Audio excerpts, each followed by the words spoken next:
Seth, good afternoon, buddy.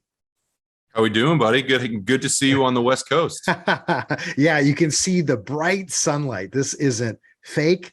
This is not graphics. This is no filters. That's Southern California sunlight coming in. Uh, so I need to get my white skin. Everyone commented here. Just tell everyone I came back home to California and everyone's like, dude, you are so white. What is going on? Got to get yourself out of the house more, my friend. That's what we're doing. That's what we're doing. And it looks like you got a high and tight there, man. Nice haircut. I do. Cleaned it up a little bit, and now I'm just counting down the days until it grows back. We all make mistakes, but this was mine. It's good. So. Come on, buddy. It's not like when I got my perm. Oh, yes, I recall. Well, hey, listen, we were talking about summer. We were talking about spending time outdoors. You were just at a cool holiday, kind of a weekend getaway. And really, this idea of music festivals, this is the season, right? Even though festivals go on year round, it's a little hard to have them, for example, in Chicago when it's freezing cold, which is 8 months of the year. And there's a lot to talk about, Seth. I mean, what's been your first and most memorable music festival you've been to? So most memorable was definitely the first or second Lollapalooza I went to when I moved here to Chicago. And aside just from being an incredible concert or, bunch of shows, it was also a complete washout where we had to evacuate the entire grounds and go into a parking garage. So it was memorable from a performance standpoint. I remember seeing Kings of Leon in the rain on a Sunday night. But it was just the craziest. For a couple of years, we were plagued with insane apocalyptic weather, and you don't forget something like that. But yeah, that was my memory. I can just see the promoter's face, as they read the weather report. Yes, I'm like, hey, buddy, you picked Chicago. That was your choice. Yes, and it's usually reasonably okay, but somehow that last weekend of July, first weekend of August seems to creep up and crazy stuff happens. So fingers crossed we'll dodge that. Fingers crossed this year, buddy. We're just a week away, a little more than a week away. For me, the music festival, one of the greatest ones I went to was when you and I were living together, actually. If you remember, I went down with our good buddy Mark and Kevin to Jazz Fest in New Orleans. Yes, absolutely. Yeah. And I kind of know jazz peripherally. I can't say I'm a jazz enthusiast. I watched some documentaries and whatnot, but it was my first time to New Orleans. And I think it just really typified and captured the spirit of the city. Obviously, it's the home of jazz, where jazz started. And so it was just a beautiful 2-day event. And it goes on 2 weekends. And I went on the first weekend. And it was just really cool. And I didn't even know a lot of the bands that were playing. A lot of it was just local jazz, but for pure music, it was amazing. Yeah, I feel like the most successful music festivals are the ones that are able to kind of incorporate the culture of where they take place into the show. Rather than just kind of draw, you can put, 4 stages in a parking lot anywhere. But I think a festival like Jazz Fest that's interwoven into the culture of where it's happening. We'll talk about a bunch more that kind of do that well too. But it kind of makes you feel, it makes it much more memorable. It makes the surroundings a part of the fest just as much of the music. So I totally feel you on that one. Definitely. And as we're talking about music festivals, as we were doing the research here, it's really interesting because they've been around since, as I've read, right, Wikipedia, Greek times, right? And you can imagine it in medieval times and going through kind of the world history, a lot of religious holidays were celebrated with music, sometimes sacrifice and actually wars and whatnot. But music has always been something that's been celebrated, not just in Chicago at Lollapalooza. And so it was interesting to see that kind of ancient history, but I would say Woodstock was really the granddaddy of what we know as the model for the music festival that we know today. Absolutely. I think both the scale, it was so unprecedented. If you see those famous pictures of it being 500,000 people in a field, it feels less incredible now because you see these festivals in Brazil and all these places where there's something comparable in scale to Woodstock. But at the time, that was not a thing. You got to remember, even outdoor rock music festivals or outdoor rock music period. I mean, the Beatles were the first one to play Shea Stadium, and that was 2 years earlier. That was 65. So just having music on that scale, especially kind of rock music that's very interactive, was a very new thing to people. And I think that's why it's stuck in people's brains. It was the first, and if you go look at the lineup, it was definitely one of the best to ever do it. Yeah, that seems like one of the key ingredients is obviously the lineup. But I argue, and I think you alluded to it as well, is that it has to capture like a cultural movement. People have to feel like, hey man, where were you? I was at Woodstock in '69. You know, there's this kind of pivotal snapshots of history, and these festivals can really help define your, let's say, not involvement, but your, you know, where were you when this happened? And I think, you know, Woodstock is one that everyone knows, and it was over, you know, 50 some years ago. But subsequently from there, you know, I'd say as of late, and I speaking in the 2000s, it seems to be taken on almost I won't say corporate, but it's definitely, there's a business side to it that has proved profitable, especially given the technology changes with streaming music and how bands and promoters make a living. And I think the music festival has come from that as well. 100%. I think just over time, people have gotten a lot better at putting them on. Obviously, like Woodstock, like Altamont, all those really old festivals were kind of figuring it out as they went. And then I think after Altamont, there was a real dip in it. It almost had like, it left people with such a bad taste in their mouths that they went away for a while. Not to say it didn't happen. Yeah. But there was a long period where that was not a thing.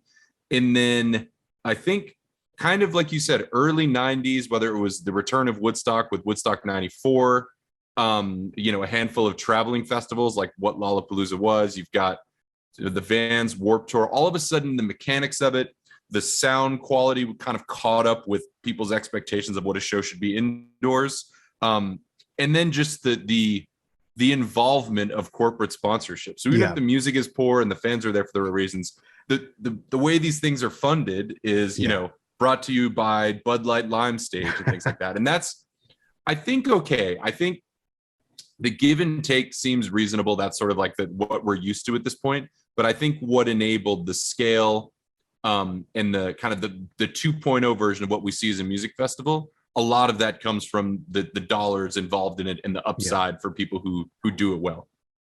Definitely. If you think about the advent of Spotify and just streaming music is, you know, for the most part free these days, as opposed to when you had to buy the album and the single and whatnot. And what I've seen is that you have this formula, right, where you're getting a massive amount of people. The promoter really can put all their chips on one show, right? And even the bands as well, instead of, you know, back in the day when the band had to do those legendary like 80 city tours, and you'd get the tour shorts, you know, with every single city that had you know, over 10,000 people. Now it's like they can play 11 festivals and get the same scale. And I think that has become very profitable in today's world where they're trying to, you know, get a revenue stream to replace all the album sales. Absolutely. Especially on the higher end of the scale, like touring is expensive. I mean, I read recently, I think this number's right, that Taylor Swift tours with 48 18-wheelers because it's like 24 a show and then she has one go ahead to the next city. So, and she makes enough money and she plays enough shows to justify that. But the reality is going from city to city is expensive. And so if you can kind of bring everybody to you know, build a show that's worth the $300 or $400 you're spending, you can, like you said, you can nail it for one weekend. You can do 4 days right, which might be the equivalent for some bands of like weeks and weeks and weeks of touring. So it's sort of an everybody wins situation. You're trading off a little of that griminess and that vibe that a tour would give you, like a traditional tour. But I think from a financial standpoint and from getting to see everybody you love in one place standpoint, there's a reason they've gained such popularity. Yeah. And if you think about it, just from logistically, it is almost like a portable Disneyland. You have everything. You got multiple stages. There's camping options. You know, especially for those in the UK, with some of them, it's just been more of a, I won't say a vacation, but is this multiple day event where there's vendors, there's food, massive opportunities for sponsorship. So you're a brand, you want to get your product out there.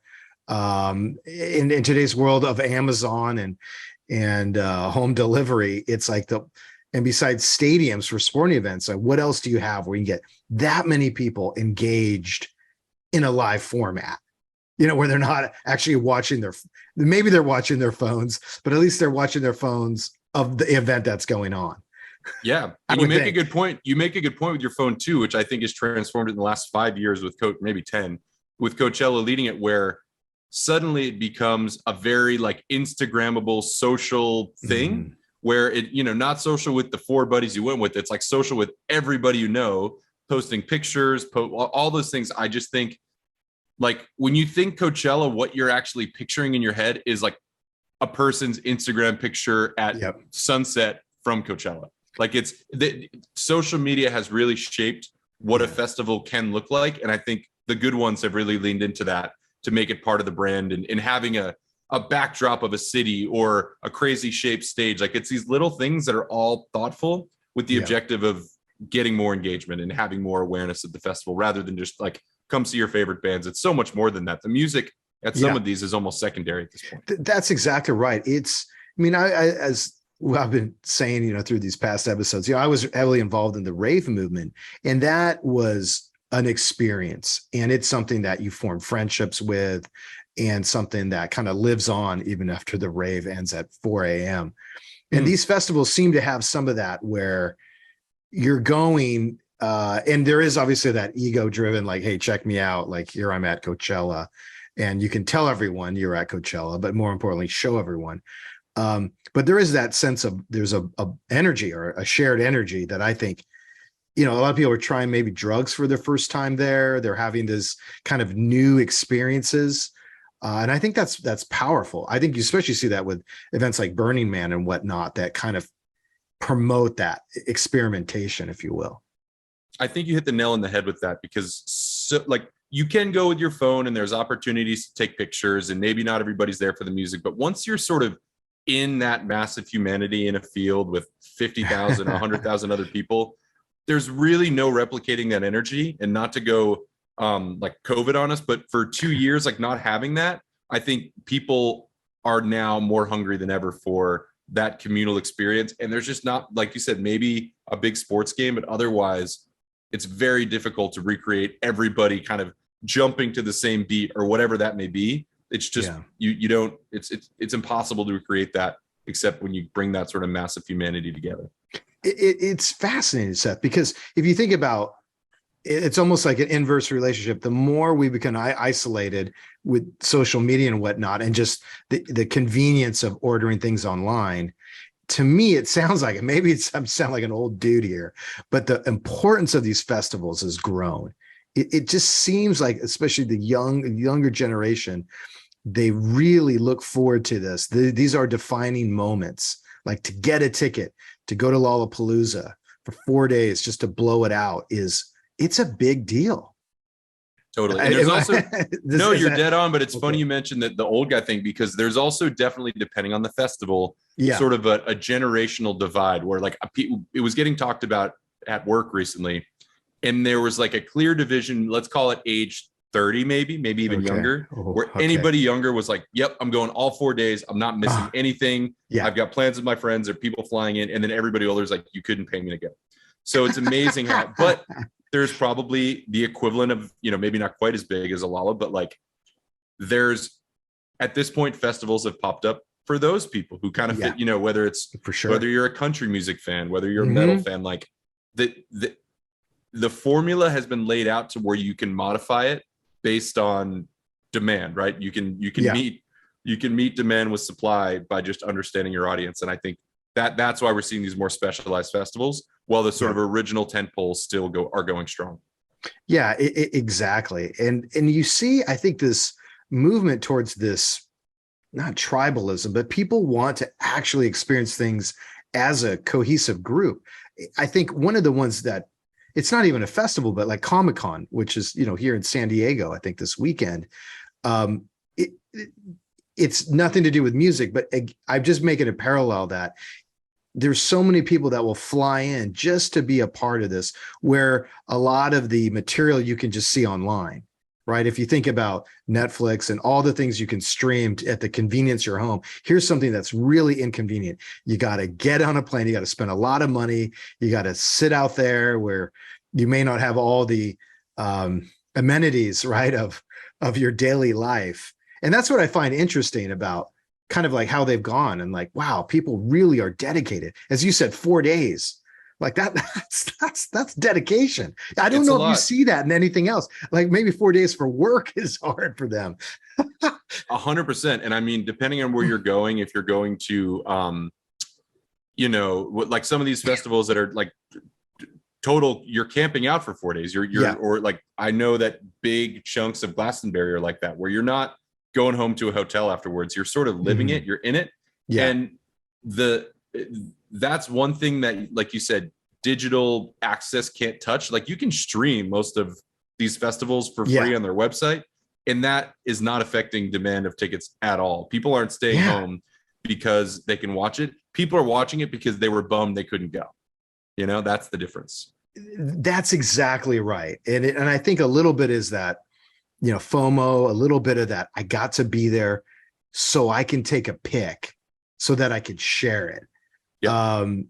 And, which I have mixed feelings about. I think, there's a little bit of that in everyone. We want to kind of show off a little bit, but it seems like they're driven. Like I am dedicated to doing this, where, maybe an older generation, I'd go for a day, or if it happens to be in my town, I'll go. But I just know with some family members that are younger, it's like, man, when I tell them I'm going to Lollapalooza, it's like, it's huge. It's also deal. Instantly recognizable. There's the top 10 festivals, let's say, in the US, like are such a brand in not even a bad way. Like they're just, my mom knows what Lollapalooza is. Like, but you know what I mean? Like that's always the mom test is a good way to think about like where you anything pop culturally. Well, I think they've done a good job. This may be a little bit of the corporate or cultural, but when I was living in Japan, there was Lolla, Tokyo. There's so many offshoots of this brand, of this master brand, if you will. Even Burning Man had Burning Man Tokyo. There was Burning Man Barcelona. And it's so people that want to be a part of it in these like satellite festivals. I mean, you even see it at the smallest level, where you'll see like Ribsapalooza and like Pizzapalooza and like, Polkapalooza, like all these things where they're even kind of clipping the brand credibility. Or like I saw some touring comedy show, and it was Couchella, right? Because it was like they're all sitting on a couch. So it's like clipping the credibility from these brands, because people know like, oh, that it's going to be a big like throwdown. It's going to be great, but we're eating ribs at the VFW. Ribs of Palooza. Well, eventually we're going to have D side of Palooza, which is going to be it's going to be interesting. A 3D event of what? Just side of Palooza, and it's just you and I drinking beer and eating ribs, probably. Yeah, for sure. Well, Seth, as we kind of talked about, why people are going, what they're getting out of it. But what are some examples of these kind of legendary festivals, old and new? So we'll knock out a few of the kind of the big ones, but we talked about a few of the originals. You've got your Woodstocks, you've got, even stuff like the Newport Jazz Fest, which happens every year and it's hypothetically jazz and blues, but it's also like where Dylan went electric, which we've talked about before. There's a lot of these historical happenings, and I think a lot of them happened because there weren't many other places to showcase it back then. And so that was one that was sort of ahead of its time. Again, you've got Glastonbury, which is started in 1970, is one of the longest running like continuous festivals that I'm aware of. It's massive. That's a bucket list for me. And then you've got these smaller, you've got Specialized. You've got the week after Coachella, they have Stagecoach, which is like Coachella on the same grounds for country fans. You've got all of these different spin-offs, but we can go through the big ones and dig a little more detail. So Scott, why don't you start with talking a bit about the one the closest to your home, which is Coachella? Yeah, Coachella. I actually had the fortunate opportunity to go to one of the earliest shows in the 90s. And I couldn't believe it because I grew up actually eastern basin of LA on the way to Indio, which is the home of Coachella, which is a part of this kind of desert town. Well, this is you're going to Phoenix, right? It's way out there. And I just couldn't believe it. I was like, dude, nothing happens in Coachella I don't understand. Like what? Like what? There's nothing cool about that area. They call it the dirt people, right? So when I heard about it, I was like, wait, what's going on? Are they paying You're homage like, to me? I'm kind of a dirt person. I Yeah, I was was gonna say, like, yeah. wait, why don't they call it the Dirt People Fest? And I would thought like it'd be this kind of redneck, California redneck, and they do exist, right? You just have to go east. Um, and it was incredible. I remember seeing the Chemical Brothers there, and this is at the early days of this, I'd say the modern day festival. And I had a blast. And I think and it was, I'd say mainly regional. A lot of people were from Los Angeles or from San Diego going to Coachella. Um, and then I went years later, almost 10 years later, and it was very different. It was very corporate. It seemed more like going to a cool club where you were there to be seen. The corporations figured out, oh, here's a buying audience, very engaged for multiple days, and we're going to market the crap out of it. And then celebrities, it became a big, obviously it's proximity to Hollywood and not, but it seemed this, as you said, it wasn't really at first it was about the music, and then it was just more about Coachella. I don't know how to describe it, as like an experience. Like, I'm at Coachella. Have you seen the music? No, man, I'm not even going to the shows. I'm just here to like, do some gnarly drugs and whatnot. Totally. And there have been some historic performances. People always, Yeah. I mean, the Beyonce at Coachella is like a career definer for her. Yeah. But for so many artists, I know there's even a lot of negotiation that goes on about the placement on the poster. Because to be able to say you headlined Coachella, you were at the top, right? Like that Oh yeah.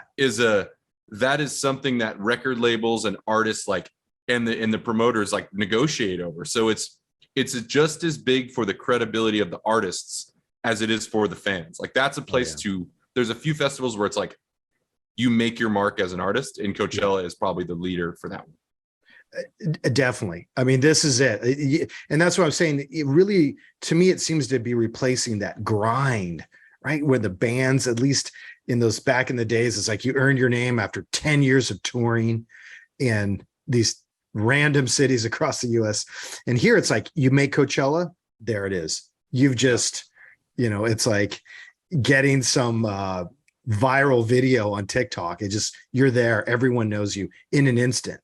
Yes. And you're playing twice over 2 weekends, so you can kind of justify doing something big and surprising and adventurous. So I think that is a place to really kind of show out and make your mark. No question. I'd say one other thing in this example of like Tomorrowland, which is a huge EDM festival in a place called Boom, the city of Boom in Belgium, in Creamfields out in the UK, and for a little bit in Glastonbury. But the EDM festival, which to me took its roots from the rave festival, especially in these fields in the UK. I thought that was kind of, obviously EDM is a relatively new genre compared to blues and rock, but I saw that this idea that the values from the rave, where the band isn't as important as almost as the people dancing. And I know they put DJs on stage and whatnot, but I thought that had a much more communal effect. And I think the music festival really captured that well, as opposed to kind of everyone staring at a traditional band. And the sense I get is it's very also just like people aren't wandering around as much. It's very like once you're in the pit, you're in the pit for the day. The way they decorate the stage it's actually like the trippiest festival I've seen like images of. If you go watch YouTube clips of it or something, Tomorrowland's setup and the stuff like like you said, the person's on the stage, but it's like more creating this fake universe that you exist in for 3 days that like is so trippy, and whether you're on drugs or not, you probably are. It adds to the experience, it enhances it. And it feels like, just given the reach of EDM, it's probably one of the most global festivals that we have in terms of like being a destination from people all over the world. That's right. Where I think you have more traditional festivals like the Montreal Jazz Festival or the New Orleans, Jazz Fest, even Rock in Rio, which seem to have that just like rock or stage band performing. I've noticed that the EDM shows, the EDM festivals are a different vibe. They're much more this communal And I like that. I think it's very progressive. And I think that's what people like. And I thought that's what people liked about Coachella. I remember the Coachella I went to, Seth, you had Neil Young playing on the main stage. And this was, you had Chemical Brothers. And it was one of the early days of Chemical Brothers.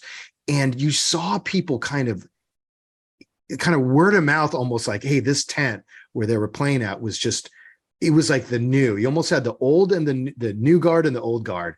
Yeah. And I thought that was a kind of a pointer or a cue, like, this is where music and people want this experience as opposed to the traditional.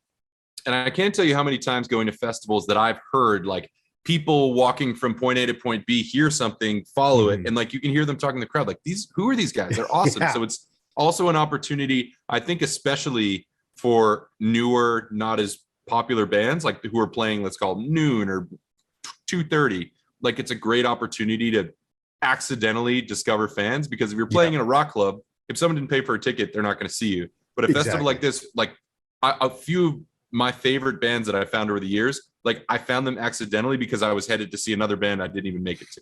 And so that's like another perk or whatever you want to call it of going to these festivals, is discovering new music as long as you're open-minded to it. Oh my gosh. I mean, that's just a huge net that these bands are able to catch these festivals. I mean, that would probably be one of the main incentives, is that, okay, you have your core fan base, people have come to see you, but look at all the new fans you're going to get.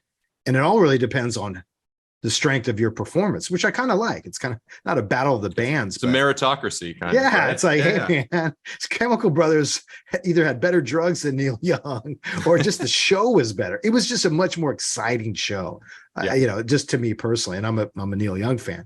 But Seth, let me ask you a question, just personally, about the festivals, because what I hear, why people like them, is you meet all these new friends. Yeah, what I kind of see maybe by Instagram and whatnot, it seems like you go with a crew, you hang with your crew, you may pick up some stragglers here and there, but is that true, that it's this kind of, you can just show up and have a whole new group of friends? I think it is. I think it's one of the rare kind of places that still feels safe to just like go up and talk to strangers. And I'm sure there's, like we keep alluding to, but like, substances that are helping people let their guard down a little bit. But I do think, yeah, so I've heard, I can't confirm or deny, but this idea where like, I remember, just sharing, like you wouldn't do this post COVID, but like sharing a drink with someone because they were out of it, or like, hey, hit my water bottle, it's hot. Like you especially in general, I think people bond over music, right? If you and I love the same band, it's like, oh, well, they kind of get me, they get what I like. And then now you're among a huge group of people outdoors, you're in a very good mood, and it's very conducive to new meetups. You know what I mean? It's people are open-minded in a way that they're not many places, even like bars and stuff now. It's not that's not how people roll. This is bringing like-minded people together at one of the best days of their life. It's a great fishbowl to make friends in, for sure. Yeah, definitely. And I think I've seen, in terms of the ticket packages, right? Because the prices get pretty hefty, right? Oh, you could look at them as a good deal if you're paying individual. It's kind of like a group package. But now they have these world tickets. They've identified these key festivals around the world. For example, we had just mentioned Tomorrowland in Belgium. There's, I'm going to pronounce it. The official name is the Danube Island Festival. This is the biggest festival in the world in Vienna, about 3 million people. And it's called Dunansulfest. All right. Dunansulfest. Okay. I went online. It's been about 30 minutes trying to pronounce it, to all the Austrians out there. I apologize. All right. Whatever that festival begins with a D. Leave the Deutsch to me next time, Scott. I'm doing it, man. And so they have this almost like this group package where you would be able to go to all these festivals around the world. Obviously, it's going to take a lot of time and some money, but it's the mentality that it's this extension. You used to have like the Euro trip where you would buy cities and whatnot. And I think what you may see is these travelers that go on the festival circuit, because it's a little more dynamic than just going to Paris and hanging out and seeing buildings. And it's almost like a more extreme version of, like, this is maybe a bad correlation, but people who like, hey, we're going to go see every baseball stadium, and that might take us 5 summers, but we're going to hit them all. It's the same idea where if you're passionate about music, like there's so many different festivals in so many different venues around the world showcasing so many different artists. It's like, what if we just did one a year and hit all, make a list of the top 20 and we're doing it. Like however we got to do it, you set aside for it. That's important enough that people kind of are festival chasers. That's absolutely a thing. And kind of a thing I'm jealous of, frankly. And I was going to say, and we would just want to tell any potential sponsor, if you would like to sponsor D-Side Stories doing that world tour, I think Seth and I would maybe open to that. We would pump out the most A+ content one has ever seen on a video YouTube podcast. I promise. I'll wash the hair. I'll shave. Seth, let's not go too far. Let's not mess with our brand. They're not buying clean shaven Scott. Okay, that's right. That's right. We're sorry, Samsung. We'll keep it dirty. Want to keep it real. Oh man. Well, listen, everyone, we're so excited for this episode, and there's a personal reason why. And we're going to give you a little teaser that Seth and I will be going to one of these festivals very, very soon, and we can't wait to share this experience with you. It's a very unique opportunity we've been given, and we're so excited. So we will come back to you on that. In the meantime, Seth, any advice for these festival goers? Yes, 2, hydrate, and if you're going to sneak in booze, put it in your crotch because they won't check. So as someone who's experienced successfully, do it. Can I say this one? And this, I do not advocate the use of substance abuse, but if you have long hair, you can do a hair bun and put some pills in there and no one will be able to see. Again, that is one. I mean, that's a you notice it's a grizzled vet currently with long hair preparing for a festival. So so everyone, look, this is not a wig. The writing is on the wall. Well, listen, hey, everyone have a fantastic weekend, and we'll see you next week. See you soon. See you guys.